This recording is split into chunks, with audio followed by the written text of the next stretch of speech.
I've been building my own kingdom for everyone to see. It exists to keep me safe from harm, and it's intact to glorify me. Nobody helped me build this up.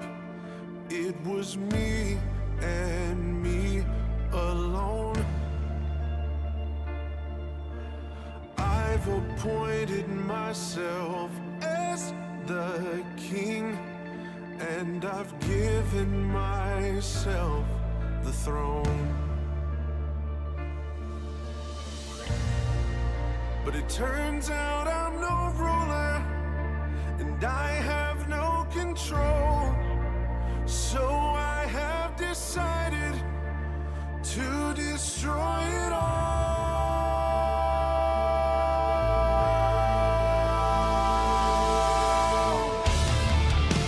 I'm tearing down the walls, kicking down the doors.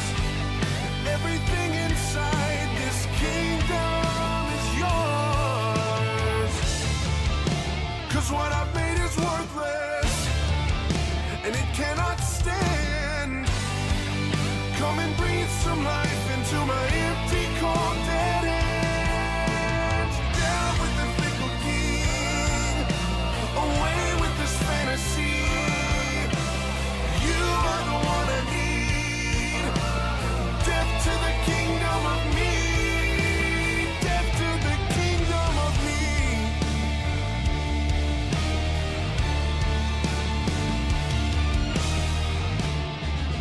I should probably be frightened. This empire's all I know, but it always does more damage than good. I'm afraid it's gotta go. I know that I can't be trusted, 'cause I'm just a man. And if you hadn't given your life for me, a loser would be all that I am. You know they say just follow your heart. I'm afraid that's a load of trash. Your heart will take you down to deep, dark places where you feel like you'll never come back. So I'm coming out of the dark. This facade is gone.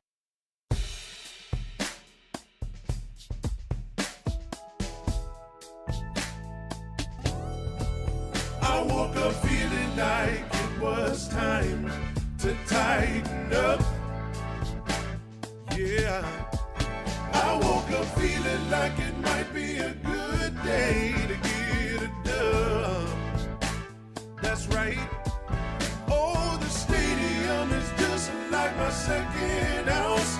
Now I'm two-tone talking, they can't shut my mouth. I woke up feeling like it was time to tighten up.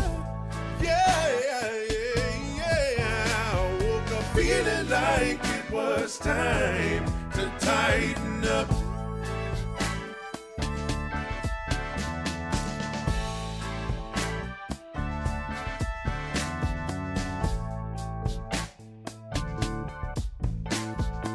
What's going on, everybody? Welcome back to the Two Tone Talk by God Pod, episode 115. It is Friday, October the 25th, and the Tennessee Titans are getting ready to go to Detroit to play the Lions, who I think, in spite of the 1-5 start, I think the Lions are probably the best team the Titans have played so far. So, oh, yay! It's going to be a good time. Everybody watching on YouTube, be sure to click the like button.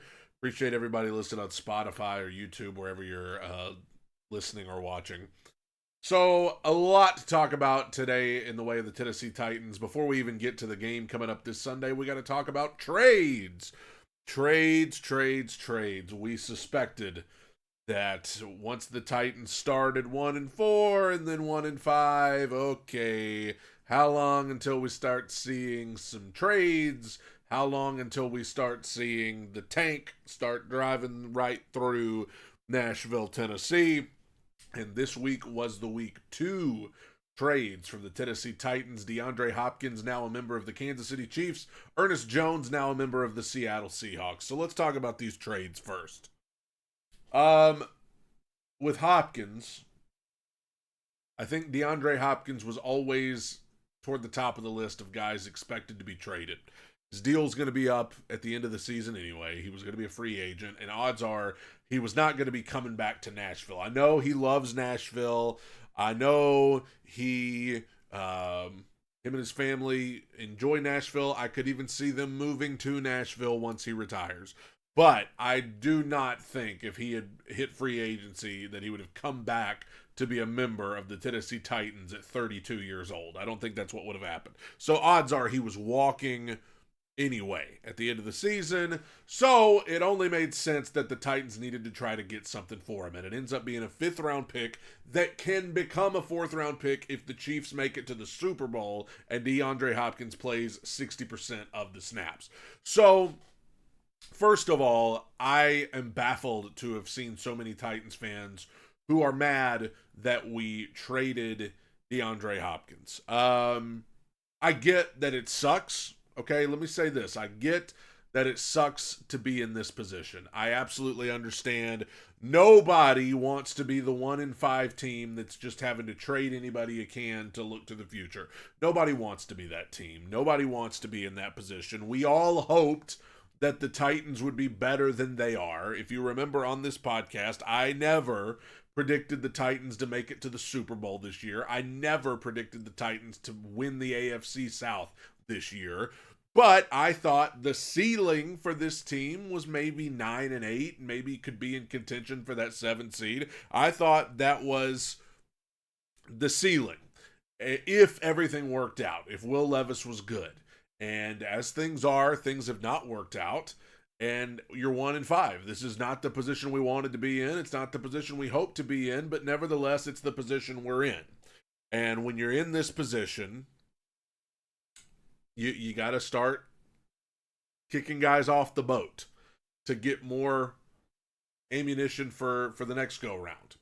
And DeAndre Hopkins was one of those guys. Now, I can't believe that there are people who wanted to keep DeAndre Hopkins around just strictly for the vibes, I guess. Just keep him around just because they like him. I don't know. It's like, I like DeAndre Hopkins too. I'm glad he was here too, but I'm not just going to keep him here just cause, okay? Now, there are also people complaining about the compensation, that we should have gotten more for DeAndre Hopkins. I understand DeAndre Hopkins is a legend, and I understand DeAndre Hopkins is going to help the Chiefs. But you also have to keep in mind DeAndre Hopkins is 32 years old with a bad knee. I mean, he was just dealing with injuries at the start of this season. If you remember, he had to be on a significant snap count for the first 3 games of this season. So he's 32. He's got injuries that he's dealt with. I think it might have been a pipe dream to expect to get a 3rd rounder for DeAndre Hopkins. I know some of us would love to get that 3rd round pick because the Titans currently don't have a 3rd round pick in this upcoming draft. I understand that, but I just don't know if it was realistic. Especially when you have other guys who are going to be hitting the market. Obviously, Cooper Kupp's been talked about. I don't think Cooper Kupp's going to be traded, by the way, because I think the Rams are going to get better. But, I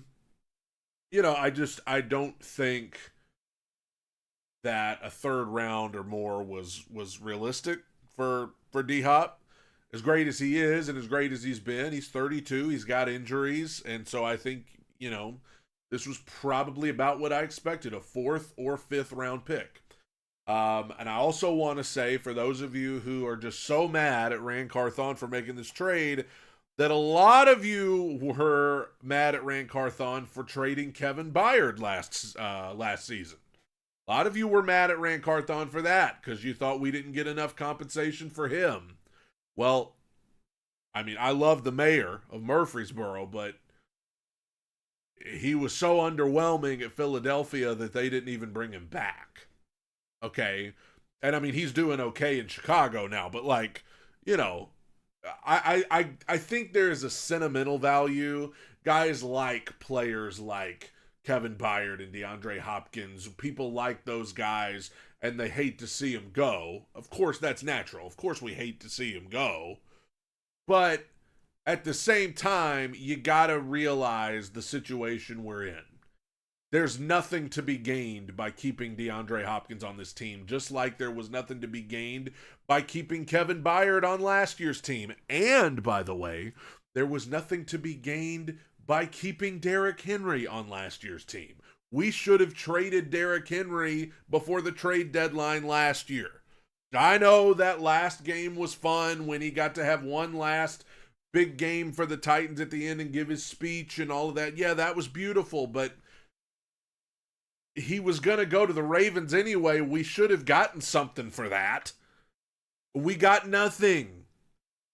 We should have traded Derrick Henry last year, just like we traded Kevin Byard. It sucks, but this is what 1 in 5 teams have to do. And this isn't it. DeAndre Hopkins and Ernest Jones, that's probably it for this week because it's so late in the week now. People got to have their game plans in place, but next week I expect more guys to be traded and maybe even significant guys on this team. But DeAndre Hopkins, this had to happen. Yeah, I mean, there was no reason to, and I love DeAndre Hopkins. DeAndre Hopkins is a total class act. He's done, he has really stepped up for Nashville and for the Titans. Had a really good year last year. And I hate that things are this way, but and I'll say this too. When you do right by your veteran players, you know what that does? That makes the Tennessee Titans look more appealing to other veteran players that could come here in the future. Because at least they're going to look and say, hey, if things don't go well there, they will at least do right by me and trade me to a good organization where I can go and compete for a playoff spot or for a Super Bowl. What would not look good is if we just kept DeAndre Hopkins around just to do it. Just for the vibes. So the compensation is about what I expected. It's the right decision to trade him, as much as we all hate it. It's the right thing to do. And, this team, is DeAndre Hopkins going to win any games for this Titans team? If we don't have any better quarterback play than we have, you could put Jerry Rice and Randy Moss out there and it ain't going to matter. Then Ernest Jones. Ernest Jones was traded to the Seattle Seahawks for a 4th-round pick and for Jerome Baker. So you get a player in return and you get a 4th-round pick. And I got to tell you, I thought this was good stuff from Rand Carthon. Why are the Seahawks giving up a 4th-round pick for Ernest Jones? And Ernest Jones is a good player. But I cannot believe that the Seattle Seahawks gave up a 4th-round pick. And let me say this too. For all of you guys who rant and rave because, what's a 4th-round pick going to get you? What's a 5th-round pick going to get you? What's a 6th-round pick? Look around the league.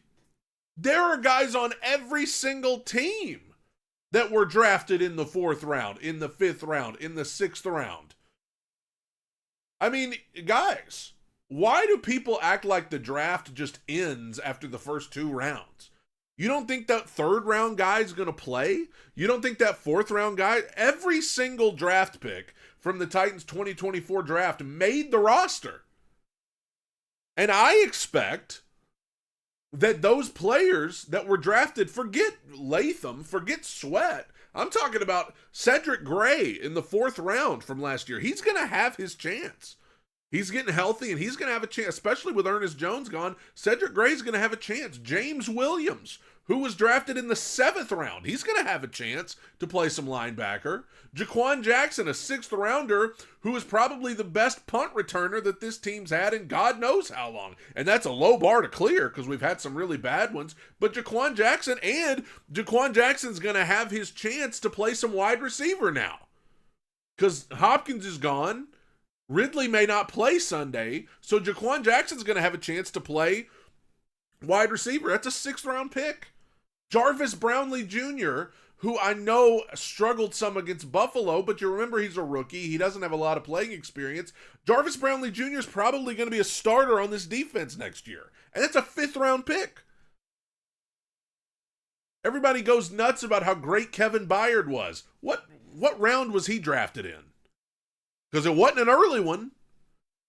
I mean, the most obvious example of this in NFL history, Tom Brady, the greatest quarterback of all time, what round was he drafted in? There are players, all-time greats, that were drafted in the 5th round, in the 6th round. And so I can't believe that there are people who are saying, oh, you know, the 5th-round pick ain't going to get you nothing. 4th-round pick, 6th-round pick ain't going to get you nothing. Says who? If it's not going to get you anything, then why do we even do it? If it's not going to get you anything, let's just do 2 rounds of the draft and then go home.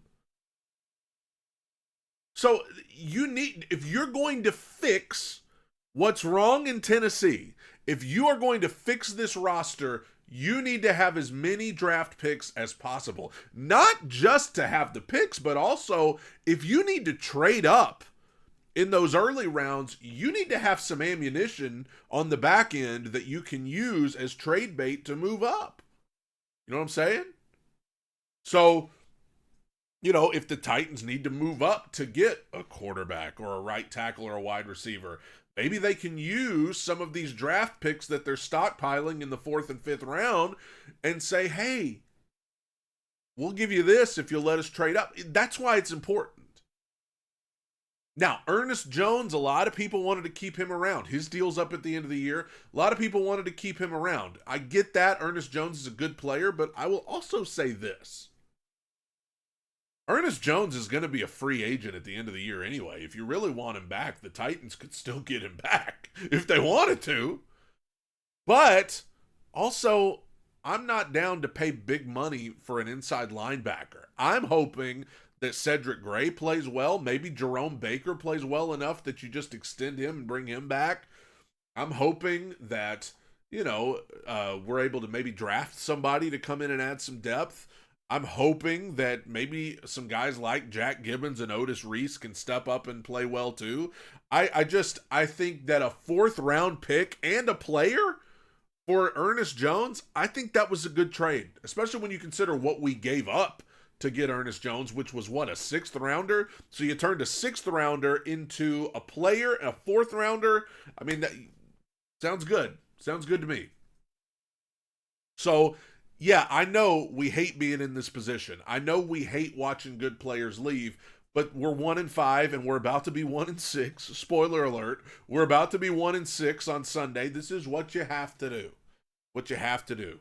Stockpile as many draft picks as you can, and looking to next week, because again, I don't think there's going to be any more trades this week because it's so late in the week, but looking at next week, I'm looking at, you know, there are certainly guys that can get you lower round picks. I think you maybe could get a late round pick for Tyler Boyd. Maybe you can get a late round pick for a guy like Sebastian Joseph Day, Nick Folk. Maybe you can get a late round pick for Treylon Burks. Maybe you can get a late round pick for those guys. But if you're hoping to get maybe an earlier round pick, like if you're hoping to get into the 3rd round where the Titans currently don't have a pick, I'm looking at Harold Landry. And I hate it because I love Harold Landry.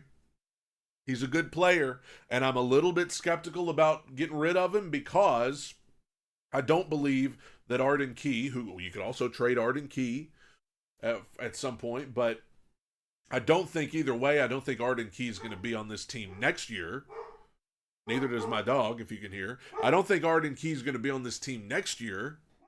And if Harold Landry is not either, then we really have nothing at edge rush at all. I mean, we have nothing. That becomes like one of the biggest needs on the team if both Landry and Key aren't back next year. But if you trade Harold Landry, that would be a guy that I would hope you could get at least a 3rd round pick for, because somebody out there that is needing to get to the passer, I mentioned it the other day, the Atlanta Falcons come to mind. Teams that are in the running for the playoffs that really need to get to the passer, Harold Landry could help. Some people have mentioned Jeffrey Simmons. Let's talk about Big Jeff. People mentioning trading Big Jeff. I think it's a mistake. Unless you get an offer that is absolutely that you cannot refuse. I don't think you trade Big Jeff. I know his play has been underwhelming this year. The penalties that he's committed have been unacceptable. But it is in the Titans' best interest to have him and T'Vondre Sweat together on the interior defensive line for the next couple of years. Fix the edge rush and then put those two in the middle. And plus, nobody is going to be willing to take on Jeffrey Simmons' contract. I mean, let's just get over that mountain. Like, nobody is going to, and for people mentioning the idea of trading Calvin Ridley, let me mention this too. Sometimes we just think out loud. And just because a player's playing bad, we just throw out statements like, oh, we should trade him. We're not trading Calvin Ridley because who in the world is going to take on Calvin Ridley's contract? We gave the guy $92 million. Who do you think's taking on Calvin Ridley's contract? Like, this ain't Madden.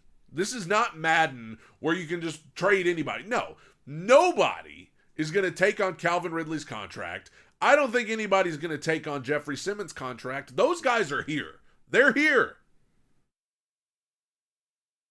Now, Amani Hooker, that's a name that maybe comes to mind, I guess. I don't know what his contract situation is, but you might could get some for him.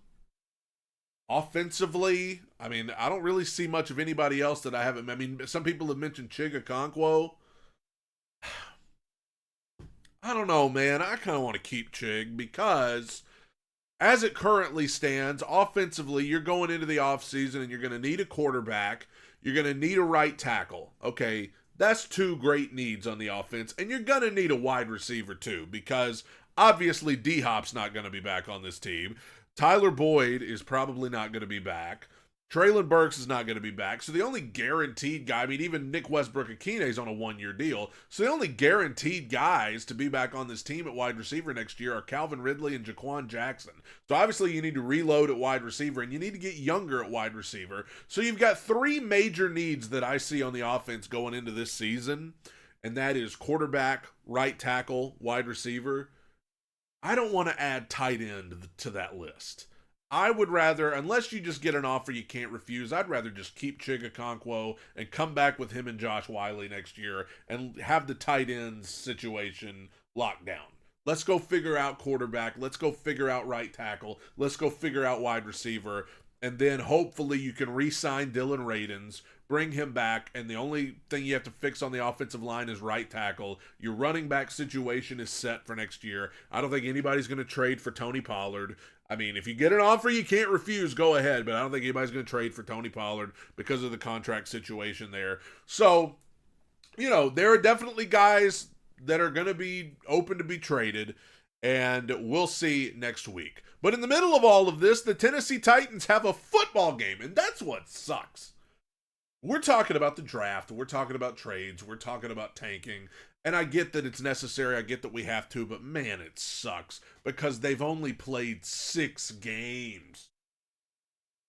Like, if this was week 13 or something, then maybe then you could be like, okay, you know, let's just grit our teeth and get through these last few weeks. But it's only week 8. We still got all of November and all of December, and what am I really supposed to just sit here and root for the Titans to lose for the next 2 months? Over 2 months? Oh, gosh. On that note, the Tennessee Titans play the Detroit Lions on Sunday, and as I said, I think the Lions are the best team that the Titans have played. And for what it's worth, the Titans are coming into this game not healthy at all. Calvin Ridley hadn't practiced all week. I don't know if he's going to play. L'Jarius Sneed hadn't practiced all week. I doubt he's going to play. Cheeto Awuzie still on IR. Treylon's still on IR. Will Levis ain't going to play. We're going to get Mason Rudolph again. La-di-da.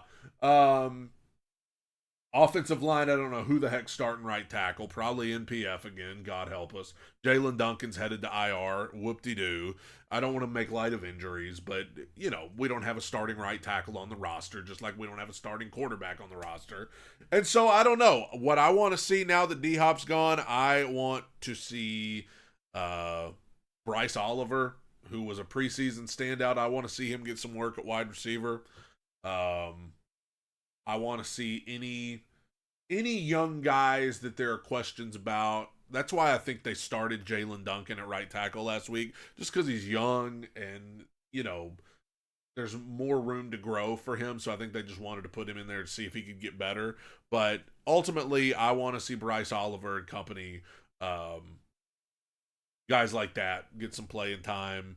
And we'll talk about at the end what the Titans have to do to win this game. Oh my gosh. Okay, what do the Titans have to do to win this game? We'll talk about it in a little bit. But first, real quick, it's the 32-1 NFL Power Rankings. Again, a lot of nominees to be in this bottom three. A lot of nominees. But at 32, we're just going to go with the Panthers because even as there are a lot of bad teams in the NFL right now, I still think the Carolina Panthers are the worst. They're going back to Bryce Young this week. The Panthers may be one of the worst teams I've ever seen. One of the worst teams I've ever seen. So, and to all of you guys, let me real quick go off on a tangent. To all of you guys championing the cause of firing Brian Callahan in the 6 games into his coaching career.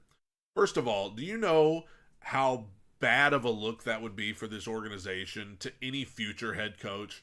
Like, do you really think that a coach is going to want to come here if we establish that we could fire you after 6 games if it's not working out in those 6 games? That would be a bad look for the organization. The second reason you shouldn't fire Brian Callahan, and I can't believe I've actually seen and heard fans say this, when they're like, well, I mean, the Panthers fired Frank Reich last year in the middle of the season. Okay, do you want to be like them? Are we really using the Carolina Panthers as an example of what to be as an organization? Because they're horrible. Their whole organization is horrible. They're one of the worst teams I've ever seen, and they're one of the worst run organizations in the NFL. So do you really want to prop them up as an example of what the Titans should be? Brian Callahan has not been good these last couple of weeks especially.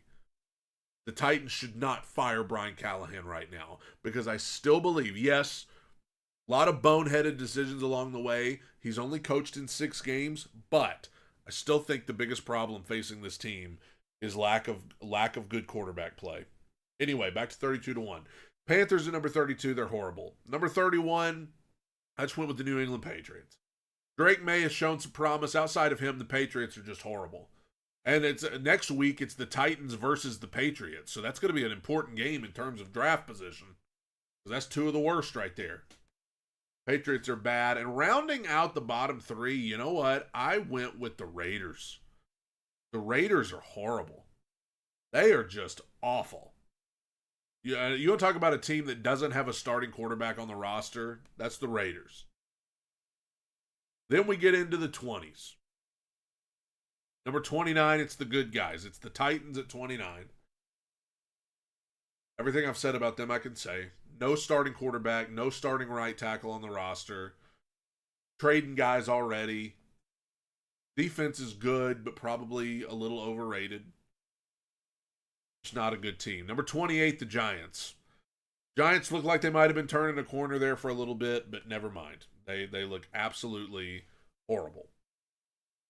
Number 27, the Browns. I actually moved the Browns up quite a few spots this week, and the only reason why is because I think they're a better team with Jameis Winston. I think the Browns are going to win more games with Jameis Winston. I really do. That's the only reason, even though they're 1-6, I know the Browns look horrible, but I think they're actually going to win a few games with Jameis Winston. They are better with Jameis. Number 26, the Dolphins. The only reason I've got the Dolphins this high is because Tua's coming back. The Dolphins have looked atrocious. Without him, Snoop Huntley is doing the best he can, but Tua's going to start on Sunday. I think the Dolphins will at least be better than the other teams below them because of that. Number 25, the Saints. The only reason I've got them this high is because I'm going to give them the benefit of the doubt that they had a lot of key players out. Their top 2 wide receivers were out for their last game. Taysom Hill was out. So I'm at least going to give them the benefit of the doubt there. Number 24, the Indianapolis Colts. Oh, but the Colts won. The Colts won last week. They're 4-3. I think the Colts are the biggest frauds in the NFL. I think Anthony Richardson is a terrible quarterback. I think he was literally propped up on hopes and dreams alone. I think they are much better with Joe Flacco, although I understand why they're sticking with Anthony Richardson. You got to see what they got. I think the Colts defensively are one of the worst in the league. And I think they have benefited from playing bad teams over the last couple of weeks. I think the Colts are no good. They beat the Dolphins. The Dolphins are absolutely terrible. 23, the Jags. I mean, the Jaguars are clinging to hope because they beat the Colts and the Patriots. I mean, the Jags are still a dumpster fire, in my opinion. Number 22, the Cowboys. I mean, what a mess. And now they're a laughing stock because they didn't sign Derrick Henry. Dak is whatever. They were off last week, so I think people have just kind of forgotten about them. I mean, I think the Cowboys are just not good. Number 21, the Jets. I never bought into the Jets. Aaron Rodgers is he's older, coming off a major injury. They fired their head coach way too soon. Todd Downing is their play caller. Nothing more needs to be said. Let's go to the other side of the screen. Number 20, I went with the Chargers. The Chargers are disappointing. I still think Justin Herbert's good, but I mean, they just don't have any weapons on the outside. I say the same thing about them every week. They lost a very winnable game on Monday night. Justin Herbert somehow threw for over 300 yards. They just don't have anybody to throw to. Number 19, the Cardinals. Who knows? Cardinals are very up and down. Some weeks they look like they could beat anybody. Some weeks they look terrible. Number 18, the Seahawks. Seahawks got a much-needed win. They had lost 3 straight. They go to Atlanta. They get the win. Things are looking a little bit more back on track for the Seahawks. But we'll see. They're kind of up and down, too. Number 17, the Broncos. I don't believe in the Broncos at all. I feel the same way about them that I do about the Colts. I don't think the Broncos are very good. I think the Broncos have just benefited from playing bad teams, and the only reason I have them this high on the list is simply because they are winning games. They're winning games, and there are just so many bad teams in the NFL that it just bumps teams like the Broncos up a little bit. Number 16, the Bucs. The Bucs are in a bad spot. Chris Godwin, terrible injury the other night. Just very, very bad-looking injury. He's done for the year. Mike Evans is going to be out a while. That's really not good news for Tampa Bay. They're 4-3. They're tied for first in their division. This could really be an opportunity for Atlanta to just start running away because it's going to be tough for Tampa Bay going forward. Number 15, the Rams. I think the Rams are starting to get it on track. They have had so many injuries that it was just a bad situation, but Cooper Kupp's back. Puka Nakua's back. I don't think they're going to trade Cooper Kupp because they're 3-4. Their Seahawks are 1 game ahead of them at the top of the division. So I think the Rams are going to make a run here, I think. I think they're, with everybody healthy, they're going to be good. Number 14, the Bengals. Bengals somehow look worse when they win than they do when they lose. But the Bengals are winning. They're getting it together slowly. I think the Bengals, because the AFC is really just bad after the first few teams, I think the Bengals will find themselves back in that wild card race. Number 13, the Falcons. Falcons took a tough loss last week. I had them at number 8 last week, so they dropped a few spots. They took a tough loss. They need some help on defense. They can't get to the passer. Their defense is very much not good, but their offense, they still got weapons there. And now with the Bucs having the injuries that they do, the Falcons could really take control of that division over the next couple of weeks. Number 12, the 49ers. I'm about to jump ship on the 49ers. I keep waiting on everything to click for the 49ers, but now Brandon Ayuk's done for the year. Christian McCaffrey still ain't played. Deebo Samuel's hurt all the time. I'm worried about the 49ers. I mean, they were like propped up as the team to beat in the NFC.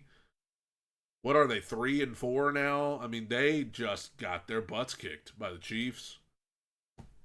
I don't know. At number 11, I went with the Bears. The Bears were off last week. I think there's still a lot of skepticism about the Bears because the Bears really haven't beaten any good teams yet. But they do have a good defense. I think they're really going to be hurt by the fact that they're just in such a good division. I think that the other teams in their division are going to beat up on them.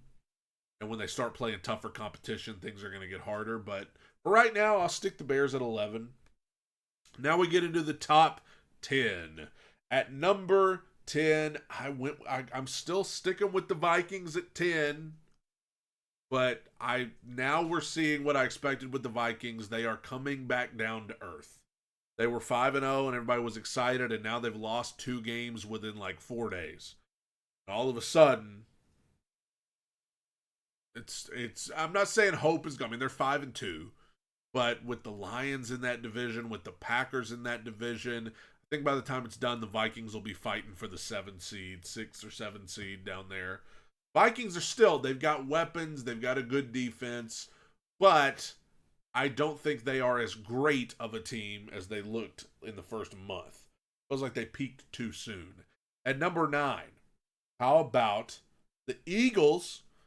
People really gave up on the Eagles too soon, but, they had guys hurt. I still think Nick Sirianni's a clown, but AJ's back, Devontae Smith's back. Saquon Barkley playing like a maniac against his former team the other day. I think the Eagles are fine. They get back into the top 10 this week. At number 8, the Texans. And the Texans are lucky I even have them this high because their star quarterback threw for 86 yards. And I ain't heard nobody talk about it. Isn't that funny? Whenever he has a great game, it's like, oh, he's the future, he's the greatest ever. And then when he has a game like this, everybody just crickets chirping. If it doesn't fit the narrative, we'll just not talk about it. We'll wait for him to have a good game and then pretend this never happened. But still gonna put the Texans up here because they lost to a really good Packers team. Okay. Number 7, the Steelers. I mean, give it up for Mike Tomlin, everybody. Give it up for Mike Tomlin. And give it up for Russell Wilson. I thought Russell Wilson played really well the other night. I love Russell Wilson. He is the most cringe, over-the-top, ridiculous quarterback in the league, and it's hilarious, and I love it. And then he comes out and he plays well, and the Steelers, I mean, my God, they're 5-2. And the way the AFC's going, the Steelers, one way or another, they're going to be a lock for the playoffs, because, of course, they always are. As I said the other day, I want what they have. They're always in the mix. Number 6, the Commanders. Commanders got back on track. Even with Marcus Mariota at quarterback, they put up 40 points. I know they were playing Carolina, but we'll see. I don't think Jaden Daniels is going to play Sunday. I think they're going to play it safe, keep him out another week, and it'll probably be Marcus. As much fun as Caleb Williams versus Jaden Daniels would have been, I think it's going to be Caleb Williams versus Marcus Mariota. So another number 2 pick in the draft. But I still think the Commanders, they're playing really well. They're just fired up right now, and I think the NFC East belongs to them still. Top 5, at number 5, I go with the Bills. I mean, I still, just because of Josh Allen alone, I think Amari Cooper is going to help them. The Bills, I know it can be iffy with them at times, but I still think the Bills are a safe bet. And I think they should run away with that division they're in, the AFC East. Number 4, give me the Chiefs, 6-0. Obviously, now the addition of DeAndre Hopkins. I don't know what to tell you. If they're playing as bad as they are and they're 6-0, what happens when everything clicks and they start playing well? Scary thought. Number 3, the Packers. I think the Packers are really coming along nice now. The Packers are playing really well. They look like a team you don't want to play. I think the Packers are great. Number 2, I'm going with the Lions, which means we have a new number 1 this week. I got the Lions at number 2. They look great. I picked the Lions to win the Super Bowl this year. Jared Goff's the top 5 quarterback in the league. Their offense is cooking. They're going to have a big day Sunday, I'm afraid. But right now at number 1, and I hate to do it, I got to go with the Ravens. Right now, I think the Ravens are the team to beat right now. We'll see, because Lamar never, in the playoffs, it always goes differently than people think. But the way Lamar's playing with the way Derrick Henry's playing, I got to put the Ravens at number 1 right now. Ravens versus Lions. Do they play each other this season? That'd be a good one. That is the 32-1 NFL Power Rankings for Two Tone Talk this week. And now we make picks. I know last night the Rams and the Vikings played each other. Terrible missed call on that face mask by the official who's just staring right at it. There's nothing anybody can do about it. The refs are terrible, they're awful, and they're not held accountable at all. Let's make picks for this weekend. Everybody, make your picks in the comments if you're watching on YouTube when I call out these games. Quickly, let me know in the comments who you're picking. Jets, Patriots, in Foxborough. Surely the Jets will win this one. Surely. Maybe this will be a get-right game for the Jets. Surely the Jets will win this one. Patriots are horrible. The Jets are not very good, but they're better than the Patriots. I'm going with the Jets. Jets. Looks like a couple of people in the chat are going with the Jets as well. Eagles, Bengals. That's an iffy one in Cincinnati. This is going to be a test of whether or not the Bengals really are like getting things on track. If the Bengals win this one, they get to 500, and I think then people will start saying, okay, the Bengals are coming along. The Eagles have been rolling. I'm going to go with the Bengals. I said a couple of weeks ago, I think the Bengals are going to win their next, they were, 1-4 at that time? I said they're going to win their next 4 games. And they've won 2 of them. This is the toughest one of that 4-game stretch. But I think the Bengals win. At home, I think they send a message that they're getting it on track and they're good to go. I'm going with the Bengals over the Eagles. Packers, Jaguars in Jacksonville. Now, I'm picking the Packers to win this game, but I've got a weird feeling about this.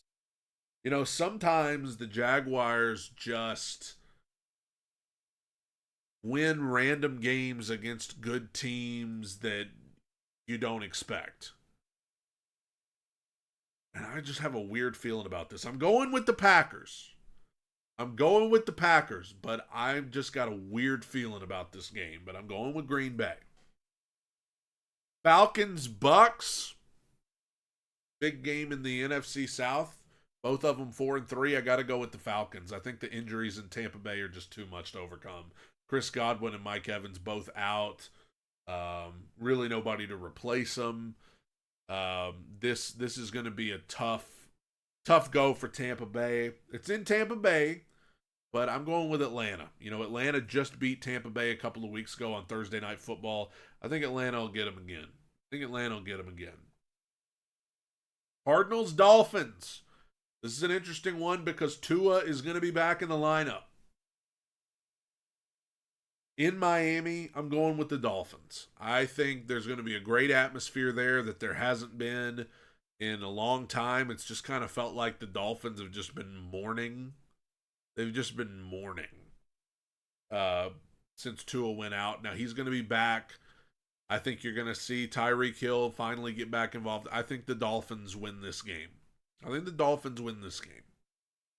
would not be picking the Dolphins at all if Tua weren't coming back. But because Tua's coming back, I'll go with the Dolphins. Ravens, Browns. Give me the Ravens. The Browns are horrible. I think the Browns are a better team with Jameis, but not better enough to beat the Ravens right now. I think the Ravens are going to smoke them. Give me the Ravens over the Browns. That might be my lock of the week. Colts, Texans, an old AFC South battle in Houston, and I'm going with the Texans. Texans, I mean, this has all the ingredients for a whooping. First of all, the Texans are at home. Second of all, the Texans are coming off of a tough loss. CJ Stroud with a bad game. Okay. And they're playing the Colts. The Colts, they have Anthony Richardson playing quarterback. So I'm going with the Texans. And Houston, I mean, Houston wins this one. I mean, but this is a big game, though, because Indy's one game behind them. I mean, it's a big game, but I got Houston. Saints, Chargers. Go Chargers. I think the Saints are bad. Saints are bad. I'm going with the Chargers here. I think, this is a game the Chargers can win. They need the win because, I mean, they dropped a tough one on Monday night. So I'll go with the Chargers over the Saints. Bills, Seahawks in Seattle. I'm going to go with the upset. I'm going to go with the upset, and I'm going to take the Seahawks over the Bills. Feels like when the Bills get down, they don't stay down too long, but when the Bills get up, they don't stay up too long. The Bills are up right now. I think the Seahawks, I'm going to say Seahawks get the win at home. Scrappy, I think you meant to say Colts suck, Texans suck, but it auto-corrected you to Colts suck, taxes suck. But it's still, I mean, that's true too. Taxes suck even more than the Texans. Seahawks beat the Bills. That's my upset special. Bears, Commanders. Commanders without Jaden Daniels. I'm going to go with the Commanders. I think Marcus will still play well enough to get the Commanders to win. The Commanders are at home. They got a good defense. The Bears, I think, are riding a little too high because they have beaten a bunch of bad teams. The Commanders are not a bad team. So give me the Washington Commanders. And if Jaden Daniels were to play, absolutely give me the Washington Commanders. Panthers, Broncos. The Broncos win again. I think the Broncos will win again. I still don't think they're that good, but the Broncos should win this game, so I'll go with Denver over the Panthers. Panthers are just awful. They're just awful. But Bryce Young's returning to the lineup for Carolina, and I would like to see Bryce Young put in a good performance because I like Bryce Young. Chiefs, Raiders. Chiefs, 7-0.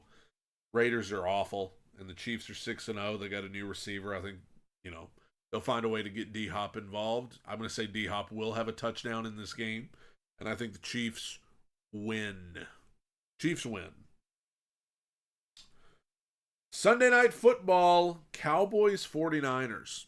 I mean, this is a important one for the 49ers and the Cowboys. I mean, they're both kind of backs against the wall. I'm going to go with the Niners. I'm going with the Niners at home, desperate. I'm going to go with the 49ers over the Cowboys on Sunday night. I think the Cowboys are bad. Monday Night Football, it's the Giants and the Steelers. Give me the Steelers in Pittsburgh. I think the Steelers should beat the Giants. And last but not least, the Titans and the Lions. What do the Titans have to do to win this game? Honestly, if the Titans are going to win this game, you just got to hope that it's one of those. If you want the Titans to win this game, I think you just got to hope it's a weird day. You got to hope that Detroit just overlooks them. You got to hope that Detroit's just tired. It sounds crazy, but I mean, you've got to hope that Detroit does some uncharacteristic things like turn the ball over. You've got to hope that, somehow, some way the Titans just play absolutely perfectly, and then on top of that, get some turnovers and get some lucky bounces. I think this is going to get ugly. My gut feeling is in Detroit, especially in that atmosphere, I think it's going to get ugly. I'm just going to be honest with you. I'm not here to just pick the Titans just to pick the Titans. I'm not here to be a hype man. I'm not here. I'm going to be realistic. Always. I don't think the Titans have a prayer of winning this game. And some of you will say that's the best possible outcome because you're already thinking about the draft, and I get that. But I just think the Titans, they lost to the Bills by 24, and I'm going to say they lose this one similarly. Especially when you consider the injuries. I just think this is going to be one of those 2011 to 2015 type Titans games, where we just get whooped. And it's going to be tough, but, what are you going to do? Is what the schedule calls for. You're a bad team, and you're going on the road to play one of the best teams. So, one of these teams is gearing up to make a Super Bowl run, and one of these teams is trying to acquire draft picks for the draft. So, it's just one of those things. And, it's at Detroit to just put the cherry on top. I think it's going to be bad. I think the only way Titans win this game is if just a bunch of weird stuff happens. It's just a weird day. And those weird days happen sometimes, but not often enough. I got the Lions winning this game pretty soundly. Hate to end on a depressing note, but if I wasn't a Titans fan, who would I predict to win? Well, I would predict the Lions. So, trying to be unbiased. Thank you guys for joining me on the Two Tone Talk by God pod. The Titans play the Patriots next week, to Wes, who just asked that. The Titans have New England. So, thank you guys for joining me on the Two Tone Talk by God pod. I'll be back on Monday to talk about whatever happens this weekend. Be looking on the Two Tone Talk channel for more stuff coming at you over the next couple of days. God bless you. Tighten up, everybody. It's a Two Tone Talk podcast where we're staying way too high on the wins, way too low on the losses. There's a whole lot of losing to go around this year. God bless you. Bye.